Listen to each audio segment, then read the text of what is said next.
பயந்து பள்ளியிலிருந்து ஓடிவிட்டான். ஓடிக்கொண்டே சென்று ஒரு வீட்டு முன் நின்றான். வீட்டில் யாரும் இல்லை போல இருந்தது. ஜன்னல் வழியாக உள்ளே பார்த்தான். அதற்குள் நிறைய தங்க நாணயங்கள் இருந்தன. அவன் உள்ளே சென்று எல்லா நாணயங்களையும் ஒரு துணியில் கட்டினான். ஆனால் வெளியே வர முயன்றபோது வந்த ஜன்னல் காணாமல் போயிருந்தது.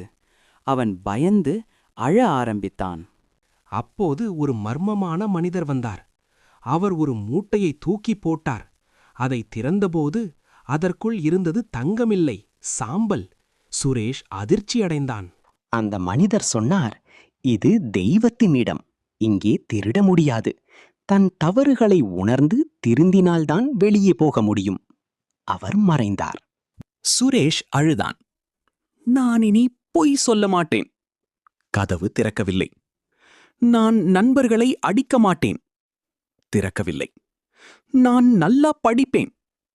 திறக்கவில்லை. இறுதியாக, நான் இனி ஒருபோதும் திருட மாட்டேன் என்றான். அப்போது கதவு திறந்தது.